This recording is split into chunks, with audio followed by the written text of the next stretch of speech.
Sebelumnya saya turut berbahagia, turut bersuka cita di mana kesempatan pada malam hari ini kita bisa sama-sama berkumpul di sini untuk melakukan sesuatu yang baik dalam kehidupan kita. Dan apa yang terjadi pada saat ini adalah sesuatu yang sulit sekali untuk kita temukan atau kita dapatkan. Ibu, bapak, saudara sekalian mempunyai kesempatan dalam kondisi sehat, tidak ada halangan apa-apa, bisa kumpul di sini. Sedangkan Bante sendiri juga dalam kondisi yang baik seperti hanya ibu, bapak, saudara sekalian. Makanya kita bisa hadir di sini, bisa kumpul di sini. Alangkah baiknya pertemuan yang sulit sekali untuk kita dapatkan seperti ini, kalau kita manfaatkan dengan sebaik-baiknya. Seperti yang kita lakukan dari awal upacara, kita sudah punya niat yang baik, sudah ada niat yang bagus dari rumah ya. Mungkin sudah banyak rintangan, sudah banyak hambatan, tapi kita bisa menyingkirkan semuanya. Kita bisa sampai di sini. Ini sudah suatu kemenangan. Kemenangan dari rintangan-rintangan yang berada di dalam pikiran kita sendiri, dan juga rintangan-rintangan yang mungkin timbul dari luar diri kita. Kemenangan yang sudah kita dapatkan akan lebih sempurna lagi kalau kita bisa menjalankan sesuai dengan cetana kita datang ke tempat ibadah. Cetananya apa? Niatnya apa? Niatnya untuk berbuat baik. Tadi membaca parita, konsentrasi, ya, pikirannya bersih, pikirannya terpusat, tidak kesana kemari. Ya meskipun ada satu dua yang pada waktu baca parita mulutnya berbicara, pikirannya pulang ke rumah juga ada, jalan-jalan juga ada gitu. Dan ini orang yang seperti ini nanti tidak mendapatkan manfaat ya. Jadi kalau cetana atau niat kita datang ke tempat ibadah untuk melakukan kebajikan, laksanakan niat itu dengan sempurna. Baca parita sungguh-sungguh, meditasi juga sungguh-sungguh, meskipun nanti juga ada yang terkantuk-kantuk ya, karena mungkin sudah dari pagi ya, kita capek memeras otak untuk mencukupi kebutuhan kehidupan kita atau melaksanakan kewajiban kita sebagai ibu rumah tangga, kepala rumah tangga, atau sebagai anak yang mempunyai kewajiban terhadap orang tuanya atau terhadap lingkungan sekitar kita. Nah, tentu saja kondisi yang capek itu bisa mempengaruhi di dalam melakukan cetana atau niat kita datang ke tempat ibadah. Mungkin karena kondisinya capek, kita bisa tertidur, ya. Tapi ini sudah bagus datang ke tempat ibadah, baca parita, meditasi, dan juga tadi membulatkan tekad untuk menjalankan 5 latihan kemarahan. Dan sesungguhnya 5 latihan kemarahan ini kan sudah sering diminta kepada Bante setiap ketemu, setiap ada acara upacara apa, mayang Bante di sarangina saha pancasila sama. Mohon Bante sampaikan, tunjukkan kepada kami tentang 5 latihan kemoralan untuk bisa dijadikan pegangan untuk dilaksanakan dalam kehidupan sehari-hari. Jangan sampai nanti kita dibilang umat Buddha kayak burung beo. Tahu burung beo? Kalau yang punya burung beo mungkin tahu ya. Kalau diajari pagi, selamat pagi, selamat pagi, dia akan teriak, selamat pagi, selamat pagi, begitu. Nah ini umat Buddha juga begitu, tadi dituntun Panati Pata Wiramani jika padang sama diami, ikuti Panati Pata Wiramani jika padang sama diami. Kalau kita tidak laksanakan seperti hanya burung beo, umat Buddha burung beo. Benar?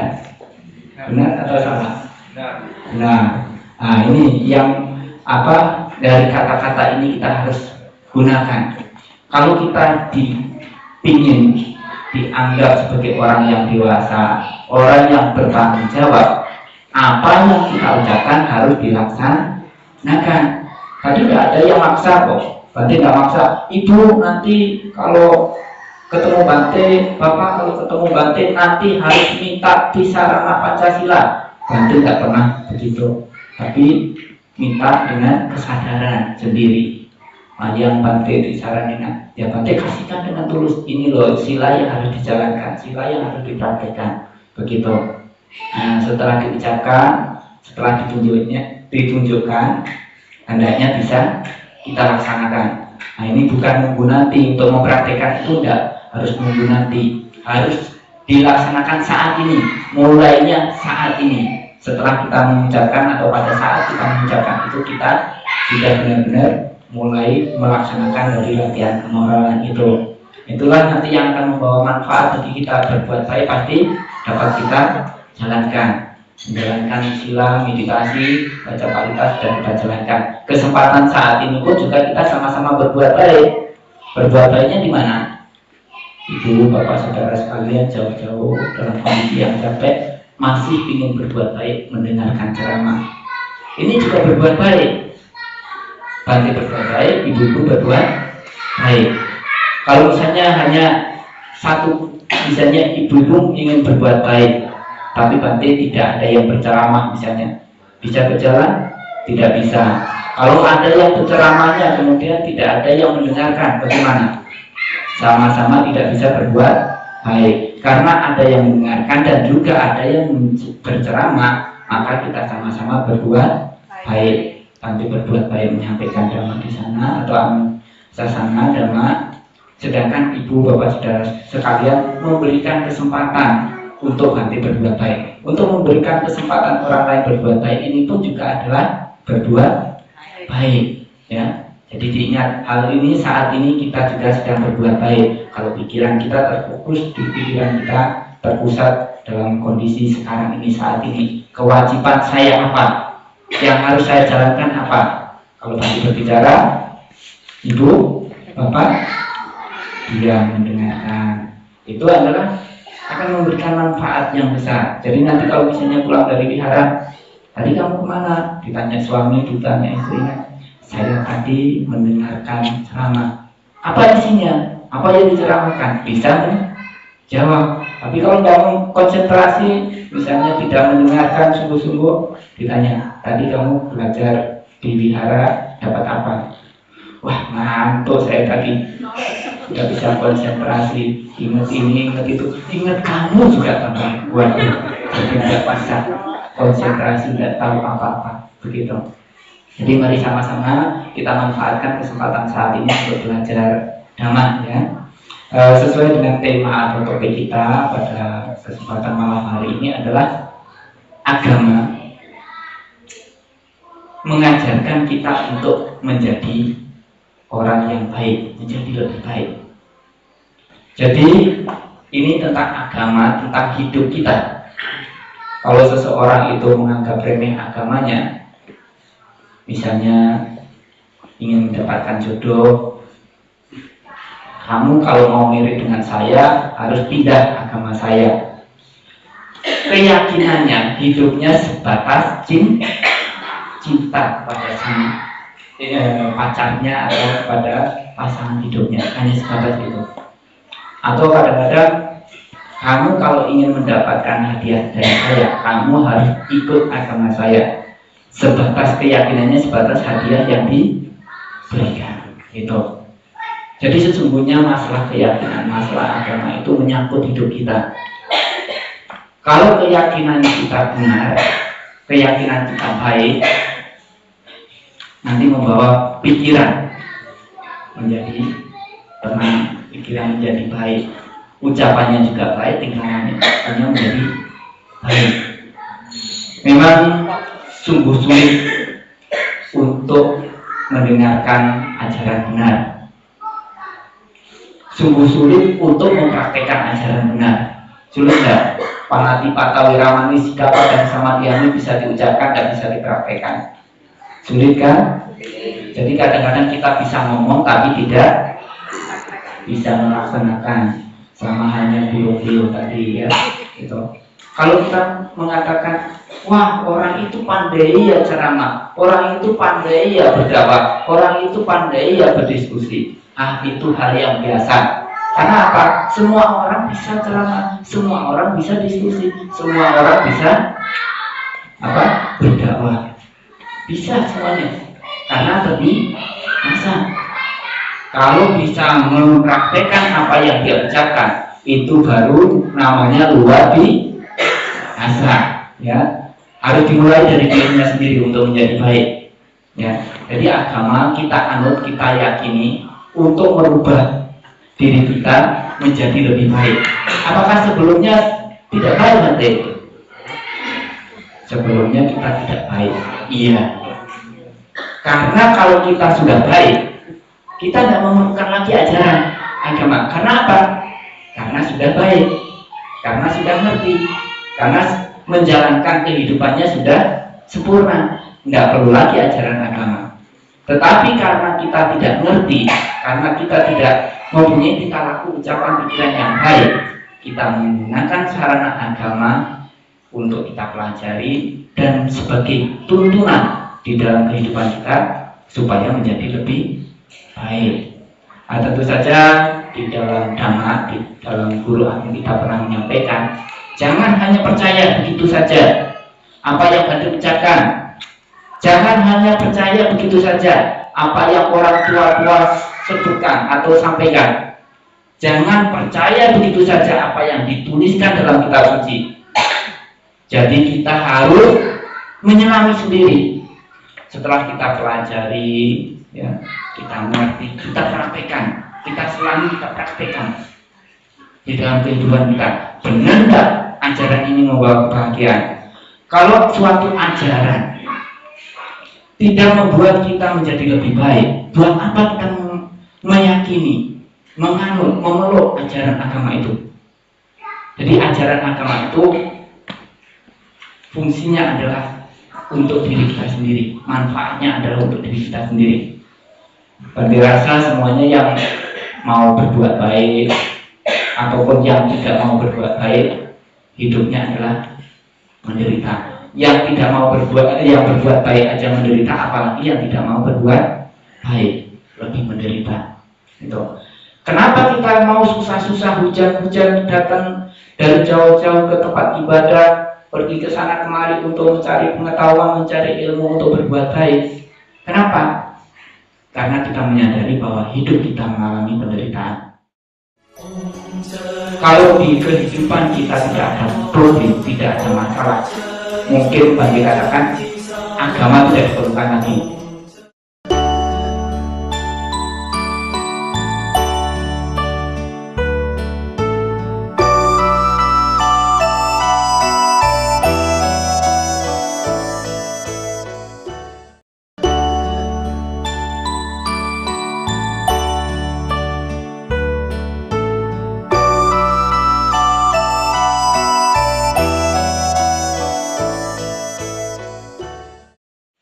Jadi jangan salahkan agamanya. Semua ajaran katanya memberikan ajaran yang terbaik. Jadi yang salah adalah diri kita sendiri. Setelah mengerti, meyakini, tidak melaksanakan sesuai dengan ajaran. Gitu. Jadi seperti matahari yang pagi timbul, terus tapi semakin panas kan ya. Pagi-pagi timbul panas, sampai tengah hari panas. Menyinari bumi ke seluruh penjuru, mulai tenggelam. Itu proses alami. Kalau tidak ada mendung, tidak ada hujan, tidak ada tidak ada gerhana, prosesnya seperti itu. Sorenya hari tenggelam. Setelah kita lahir, waktu demi waktu berjalan terus, nggak bisa dihentikan. Sama seperti halnya matahari, jangan berputar, nggak bisa. Ini terus waktu terus berputar, terus berproses dari waktu ke waktu, dari hari ke hari. Kalau dihitung dari hitungan yang paling besar ya mungkin dari tahun ke tahun, kalau lebih kecil lagi dari bulan ke bulan mungkin ya. Ada yang dari apa namanya, misalnya dari jam ke jam, dari detik ke detik, dari saat ke saat, ya terus berproses. Pada saat kita dewasa, remaja, kita pasti sudah banyak bekalnya. Karena apa? Kita telah menata hidup kita tadi menjadi lebih baik dari awal tadi sudah menjadi baik. Sudah mulai menyinari dunia. Setelah lahir itu menyinari dunia. Jadi dari masa anak-anak sampai masa dewasa dia memberikan manfaat sudah. Sampai di tengah-tengah panas, rajin giat-giatnya berbuat baik. Karena apa? Diibaratkan kalau tengah hari itu pertengahan usia kita. Jadi kita tenaga masih oke, wajah masih kencang-kencang, nggak peyok-peyok ya, nggak cemberut-cemberut gitu ya. Kemudian apa? Tenaga oke, wajah masih oke, mempunyai kesempatan yang banyak. Ya. Tangan kanan, tangan kiri, kaki semuanya digerakkan masih lancar aja. Tapi begitu berproses terus ini, karena dia akan lama-lama. Kalau sudah tua bagaimana? Kaki kanan, kaki kiri digerakkan susah, tangan kanan, tangan kiri mau digerakkan susah. Jangankan pikiran lebih halus lagi, lebih susah. Kalau terbiasa berbuat baik, orang yang baik terbiasa berbuat baik, maka dia nanti akan mengambil buah yang baik. Orang yang jahat terbiasa berbuat jahat akan memetik akibat perbuatan jahat. Tapi ya jangan putus asa. Nanti saya ini orang yang tidak baik, tidak sempurna. Gimana Bante? Saya masih bisa tidak berbuat baik atau belajar agama? Ingat kata-katanya Bante tadi. Ajaran agama bukan untuk orang yang sudah suci. Ajaran agama bagi orang yang masih kotor, masih belum suci. Kalau sudah suci sih suci sudah. Tidak akan menimbulkan bencana, tidak menimbulkan permusuhan, pertikaian, macam-macam penderitaan bagi semua makhluk, tidak. Orangnya sudah baik, sudah suci. Suci pikirannya, suci perbuatannya, suci ucapannya. Ajaran agama ini bagi kita semuanya yang belum suci, belum mengerti, kita praktekkan, kita pelajari, kita praktekkan supaya menjadi suci. Pikiran kita menjadi suci, perbuatan kita menjadi suci, ucapan kita menjadi suci. Pikiran inilah sebagai penuntun, bukan penonton. Ya sesungguhnya kadang-kadang dijadikan penonton juga ya. Jadi kalau waktu meditasi itu matanya tertutup, nggak lihat kan? Matanya tertutup, tapi pikirannya mengawasi, jadi penonton. Penonton apa? Objek meditasinya. Jadi kadang-kadang pikirannya jadi penonton. Pikiran kita adalah pelopor, pikiran kita adalah pemimpin, pikiran adalah pembentuk. Coba kalau pikirannya selalu dibentuk, didahului, diciptakan dengan pikiran, pola pikir yang baik. Ucapannya bagaimana, perbuatannya bagaimana, kita sendiri tidak usah tanya, pasti baik. Tapi kalau pikirannya sudah tidak baik, perbuatannya, ucapannya juga pasti tidak baik. Pimpinannya aja nggak baik, bagaimana ucapan dan perbuatannya menjadi baik. Gitu. Jadi pikiran kita inilah yang harus kita waspadai, harus sering kita awasi. Jangan sampai timbul pikiran-pikiran yang tidak baik.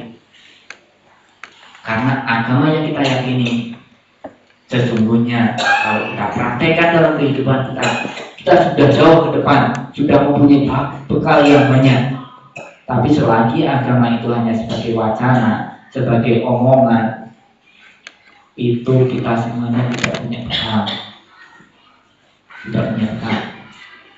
Jadi mari kita semuanya melihat ke dalam diri kita masing-masing, di dalam dirinya pribadi masing-masing. Sudahkah kita untuk berikan semuanya dalam menghadapi ketuaan kehidupan kematian sebelum matahari terbenam? Semoga apa yang kami sampaikan pada kesempatan malam hari ini bisa memotivasi ibu-ibu, bapak, saudara sekalian untuk bersemangat mengisi hidupnya untuk berbuat baik sebanyak-banyaknya. Gunakan sarana apa yang kita miliki, baik pikiran, tenaga, ucapan, pengetahuan, ya, ataupun materi apapun kita gunakan, kita curahkan untuk berbuat kebaikan, mencukupi kebutuhan diri kita sendiri baik lahir ataupun batin, mencukupi kebutuhan orang tua, keluarga kita, lingkungan tempat tinggal kita berbuat baik di mana-mana. Taburkan semua kebajikan di mana kita bertempat tinggal, kemanapun kita pergi. Alangkah indahnya, alangkah bahagianya kalau semua orang bisa melakukan hal seperti itu. Tapi kebanyakan orang di dunia ini suka menerima, tidak suka memberi. Betul tidak? Kita diajarkan untuk memberi. Mau? Nanti dibuktikan. Kadang-kadang katanya mudah diucapkan tapi sulit dipraktikkan. Apapun kita berikan, kita punya pengetahuan, kita kasih pengetahuan, kita punya tenaga, kita berikan tenaga kita. Kita punya apa lagi? Materi, sarana apapun kita gunakan untuk berbuat baik. Itu semuanya adalah bekal, sesuatu yang bisa kita jadikan pelindung bagi kehidupan kita. Saat ini akan berbahagia, saat yang akan datang juga akan berbahagia. Surga neraka tidak usah ditanya lagi. Kemana orang baik ini akan lahir? Tidak usah ditanya. Dia akan menikmati sendiri. Orang yang baik di alam sini berbahagia, di dalam kehidupan yang akan datang berbahagia. Orang yang jahat dalam kehidupan sekarang menderita, dalam kehidupan yang akan datang juga akan menderita. Mari ibu bapak saudara sekalian, dengan penuh semangat, dengan penuh konsentrasi, dengan penuh keyakinan kita wujudkan, kita pupuk keyakinan di dalam diri kita sendiri untuk mengisi kehidupan kita supaya menjadi lebih baik. Sekian apa yang tadi sampaikan. Semoga bermanfaat. Sampai saat kita, semoga semua berbahagia. Ya, sebelum diakhiri, ada yang bertanya, nanti persilakan. Mungkin dari ibu bapak saudara sekalian yang di belakang, silakan. Kalau ada yang tadi mungkin menyampaikan kurang jelas atau masih ragu-ragu atau apa, nanti persilakan untuk bertanya. Ya, silakan. Ya. Kalau kita renungkan ajaran Buddha yang disampaikan oleh para biku, hingga sampai saat ini mengajarkan tentang bagaimana berbuat baik. Sesungguhnya apa inti ajaran Buddha dan di mana kami bisa menemukan inti ajaran Buddha itu? Iya, terima kasih atas pertanyaannya. Ya. Jadi para biku mengemban misi dari kita melepaskan kehidupan duniawi, kita tidak berkeluarga, tidak punya anak, tidak punya istri. Tujuannya adalah untuk untuk membebaskan diri kita sendiri dari penderitaan, memang benar. Tapi kita setidaknya ingin memberikan manfaat yang besar bagi kita semua, bagi semua orang, bagi semua makhluk. Makanya kita membebaskan diri kita supaya tidak punya apapun di dunia. Kita gunakan semuanya untuk melayani masyarakat. Tujuannya adalah untuk melestarikan apa yang pernah diajarkan oleh guru agung kita. Makanya kalau tidak salah, kalau para biku itu tidak mempunyai anak, tidak mempunyai istri, tidak mempunyai rumah, tidak mempunyai apapun kekayaan materi dunia itu tidak punya. Semuanya kita gunakan untuk melayani semua makhluk, tidak membeda-bedakan. Ya. Apa inti yang Batik Kembar itu? Ajaran apa yang Batik pertahankan hingga sampai saat ini, meskipun setiap hari itu diajarkan begitu? Ya, ibu bapak saudara sekalian, kita memang sering mengajak ibu bapak saudara sekalian semua makhluk untuk berbuat baik, mengisi hidupnya untuk berbuat baik. Dan itu sudah hal yang benar, hal yang wajib untuk kita sampaikan. Karena proses dari kehidupan kita itu dari waktu ke waktu, kemoralan, kematian semakin mundur. Dan kita sangat prihatin dengan kondisi begitu. Kalau diibaratkan berarti mau nangis, mungkin air matanya sudah tidak terbendung lagi banyaknya seberapa. Cuma tidak ada gunanya kita nangis, tidak ada gunanya meratap-ratap, tidak ada gunanya. Kita ingin memberikan yang terbaik. Yang kita ajarkan adalah sesuatu yang baik. menjalankan sila, berbuat, beramal, berdana kemana saja boleh, silakan melakukan meditasi. Intinya apa nanti? Sesungguhnya kita seperti yang tadi katakan tadi, kita nggak perlu menguasai semua ajaran Sang Buddha, tidak perlu. Sang Buddha sendiri juga menyatakan demikian. Kalau kita menguasai ajaran kebenaran, tapi tidak berbuat sesuai dengan ajaran sama, tidak mendapatkan manfaatnya apa-apa. Tapi kalau kita mengetahui hanya sedikit, tetapi bisa mempraktikkan kebenaran itu dalam kehidupan kita sehari-hari, ini lebih bermanfaat. Tapi memang lebih baik kalau kita bisa menguasai dan juga bisa mempraktikkan keseluruhannya, itu lebih bagus. Ya. Intinya apa penting? Intinya adalah di dalam Kuada Patimokkha, kalau ibu-ibu punya parita suci, parita biru, itu tentang Kuada Patimokkha, itu adalah ajaran Sang Buddha yang disampaikan kepada 250 biku. Ya, kepada para biku beliau mengajarkan tentang Kuada Patimokkha yang isinya, yang intinya, yang pertama itu adalah Kanti Paramanta Bodhidharma Nibbana Paramang Wadati Buddha. Kesabaran itu adalah praktik yang tinggi. Nibbana adalah yang tinggi. Nibbana itu apa? Kebahagiaan yang tertinggi itu ada namanya, yaitu tadi kalau biasanya kita menyebutkannya yang kesempurnaan, ya kadang-kadang ada yang menyebutkannya kebahagiaan tertinggi itu Nibbana, juga ada. Nah, kalau masih kita semuanya ini ya kebahagiaan tertinggi kalau punya jabatan, kalau punya materi. Tapi sesungguhnya dari itu semua kita ada kebahagiaan yang paling tinggi dari di antara kebahagiaan itu, yaitu kebebasan, kesempurnaan. Kesabaran, praktek yang paling tinggi. Sabar enggak? Sabar enggak? Kadang-kadang berarti sering mendengarkan sabar bu, sabar, atau kadang-kadang menasihati orang lain, sabar pak, sabar bu, sabar saudara-saudara, sabar, tapi dirinya sendiri enggak sabar. Nah itu persis seperti burung dan yang punya burung. Jadi yang mengajak orang lain untuk sabar tapi dirinya sendiri tidak sabar, ya. Jadi ini praktek kebenaran tentang kesabaran ini sangat sulit. Kita bisa praktekkan dalam kehidupan bermasyarakat di lingkungan tempat tinggal kita atau di keluarga kita. Kadang-kadang mati lampu kita sudah marah-marah dan sabar banget. Kadang-kadang ada dikasih air masih panas-panas langsung saja kelihatan sabarnya kurang. Jualannya pengen cepat-cepat, pokoknya pengen cepat sampai, tidak sabar. Sebenarnya untuk mempraktekkan supaya kita menjadi sabar ini memang sangat sulit. Bante sendiri mengakui ini sangat sulit. Kenapa? Kenapa Bante bisa mengatakan itu sangat sulit? Sudah merasakan keseluruhannya, ya, keseluruhannya bagaimana kita harus benar-benar sabar. Kadang-kadang dikatain gundul.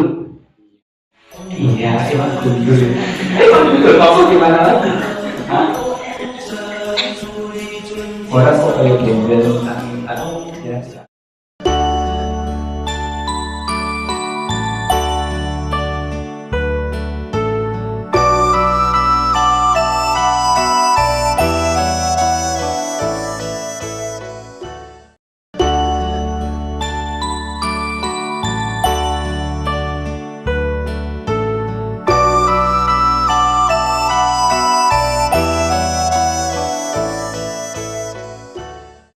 Iya, emang gundul.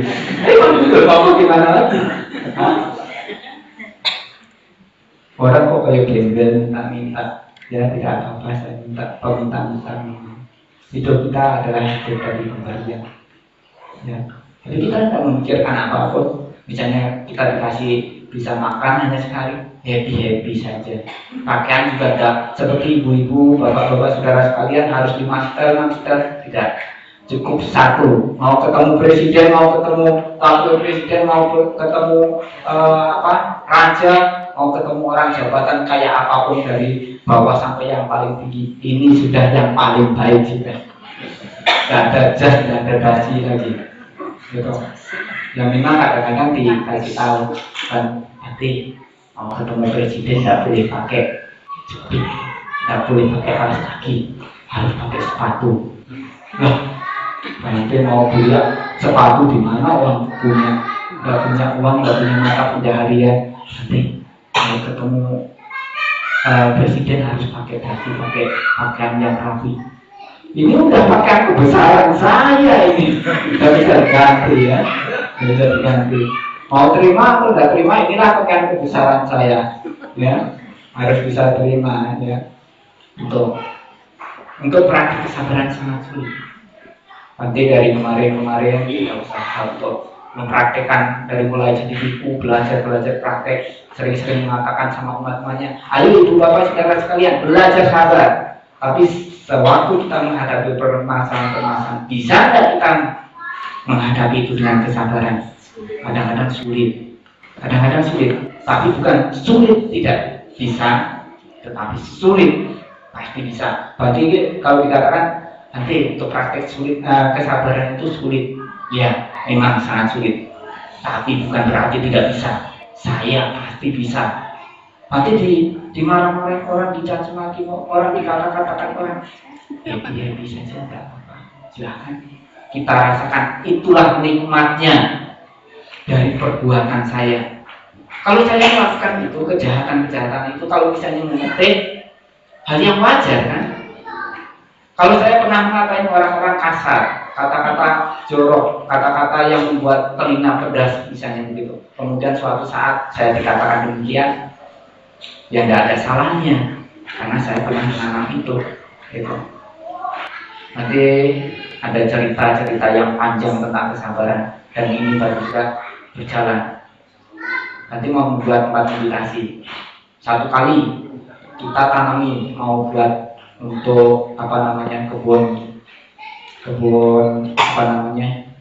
buah, pohon buahnya waktu sudah mulai berbuah diambil, bukan buahnya tapi pohonnya sekalian.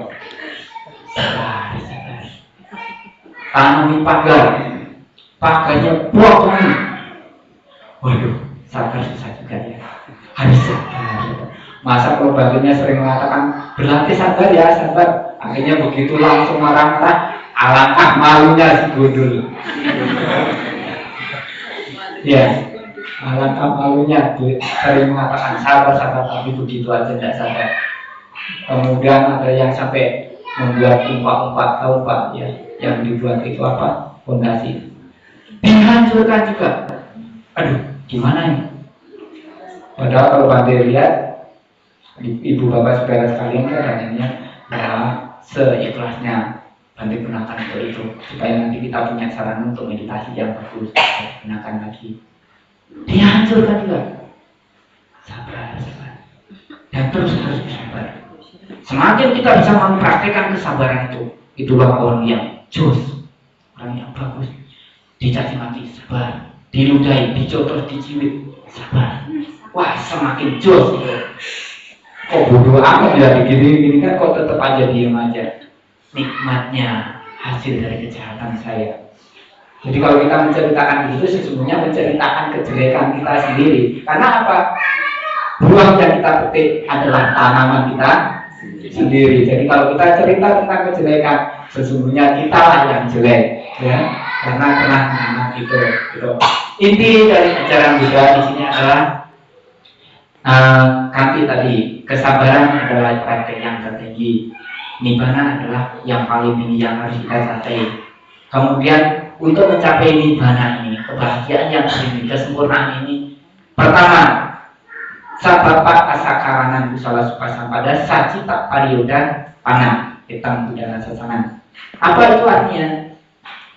Artinya tidak, bukan jangan. Kalau jangan ini, jangan. Besok sudah mampu, betul tidak? Jangan gitu. Besok sudah mampu. Dimengerti kan bisa nanti. Mau berapa kali kita mau mengerti jangan? Nggak sempat saudara, nggak sempat meditasi, ya. Gitu. Bukan jangan, tetapi tidak berbuat jahat, baik lewat pikiran, ucapan ataupun perbuatan yang jasmani kita. Tidak berbuat jahat sekecil apapun, tidak. katanya tidak, no way. Waduh, bahasa keluar. Tidak berbuat jahat. Kemudian memupuk kebajikan. Banyak-banyak melakukan baik, perbuatan-perbuatan baik. Sebanyak-banyaknya kita selagi bisa, selagi masih mampu, selagi masih punya kesempatan, punya waktu, mari kita semuanya pupuk kebajikan. Setelah itu, untuk yang terakhir, karena pikiran itu adalah pelopor, pikiran adalah pemimpin, pikiran adalah pembentuk, maka pikiran harus dijaga, pikiran harus dibersihkan dari kotoran-kotoran batin, dari keserakahan, kebencian, kebodohan, nafsu-nafsu keinginan yang menjerumuskan kita pada penderitaan. Aki pernah mengatakan, jagalah hati, jangan kau kotori, jagalah hati, jangan kau nodai. Itu lentera hidup ini. Kenapa dia bisa mengajarkan ini? Di dalam ajaran Buddha dari 2500 tahun yang lalu, itu Sang Buddha sudah mencetuskan untuk tidak berbuat jahat, banyak berbuat baik, menyucikan pikiran kita, bukan menyucikan pikiran orang lain, tetapi mensucikan pikiran sendiri dari keserakahan, kebencian, kebodohan, nafsu-nafsu keinginan. Happy kita bisa mencapai kebahagiaan tertinggi. Itu intinya ya. Jadi tidak berbuat jahat, banyak berbuat baik, menyucikan pikiran. Begitu bisa dimengerti? Ya. Terima kasih. Mengapa setiap kita melaksanakan puja bakti atau setiap melaksanakan upacara-upacara di besar agama Buddha itu kok menggunakan bahasa Pali atau bahasa India? Kok tidak menggunakan bahasa Indonesia atau bahasa Jawa, kemudian bahasa Mandarin atau mungkin bahasa internasional? Nah itu mau dijelaskan. Terus kemudian pertanyaan yang kedua, di depan tadi waktu Bante mau memimpin meditasi itu memberikan contoh salah satu beberapa objek. Nah, Bante tadi memberikan objek, katanya waktu meditasi bisa menggunakan objek, bisa menyebut nama Yesus, nama Allah. Nah, dengan menyebut nama tersebut, apakah enggak menyimpang dalam ajaran agama Buddha atau mungkin memang itu dibenarkan dalam ajaran agama Buddha? Ya. Jadi banyak objek-objek meditasi ya, banyak objek-objek meditasi. Samatha bhavana semua di ajaran agama ada, bukan di dalam agama Buddha aja. Perlu diketahui. Makanya ada yang misalnya karena sering melatih samatha bhavana ini mempunyai kemampuan, bisa ini, bisa itu, macam-macam. Tapi belum bisa suci orang yang seperti ini. Itu yang biasa dikatakan orang suci, orang sakti belum tentu suci. Tapi orang suci pasti sakti. Bisa dia mempunyai kemampuan batin, bisa melihat pikiran orang, bisa ini, bisa itu, bisa menyembuhkan dan macam-macam, bisa. Tapi dia belum suci selagi masih mempraktekkan samatha bhavana. Itu tidak menyimpang. Di dalam ajaran agama semua diajarkan tentang samatha bhavana ini. Mau menyebut bapak silakan aja, mau menyebut ibu silakan aja. Itu sebagai objek supaya pikiran kita terpusat. Memang kalau Sang Buddha pernah menyampaikan itu ada 40 objek meditasi. Tapi itu hanya mengambil garis-garis besarnya saja. Maksudnya itu kita bisa pilih mana yang cocok buat kita, mana yang lebih mudah untuk kita latih. Kalau para bhante biasanya gunakan anapanasati, pernafasan. Karena apa? Pernafasan ini bukan miliknya si B, si C, tidak ada. Ini tidak label, ya kan? Pernafasan tidak label. Jadi memperhatikan nafas masuk, nafas keluar, nafas masuk, nafas keluar. Kita semuanya punya, selagi masih hidup ya. Itu masih punya. Hanya memperhatikan itu aja, hanya terfokus kepada itu saja. Gitu. Dengan samatha bhavana mau menyebut apapun bisa terpusat, pikirannya bisa tenang. Gitu. Jadi tidak menyimpang. Dulu ada satu cerita, sekarang jadi guru meditasi juga. Bagi dulu ada di Thailand 4 tahun. Kebetulan datang ke guru meditasi. Di situ yang ngajar gurunya itu punya murid perempuan. Guru saya punya murid itu perempuan. Tapi orang dari Pattaya, perempuan. datang dalam kondisi yang kalau banyak permasalahan, akhirnya dibilangin suruh meditasi, diarahkan. Keyakinannya apa? Silahkan meditasi sesuai dengan keyakinan kamu. Akhirnya dia mengikuti anjuran dari guru. Setelah itu dia baru mendapatkan manfaatnya. Jadi sesungguhnya kebenaran, kesempurnaan, siapapun yang mempraktekkan sesuai dengan jalannya, itu pasti bisa sampai. Ya, bukan harus tiap bersih ACB, tidak ada itu.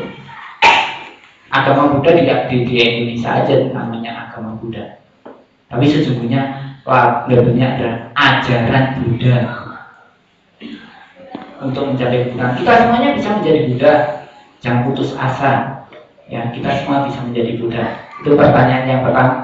Yang kedua, yang pertama tadi, Kenapa sih harus pakai bahasa Pali ya, gitu.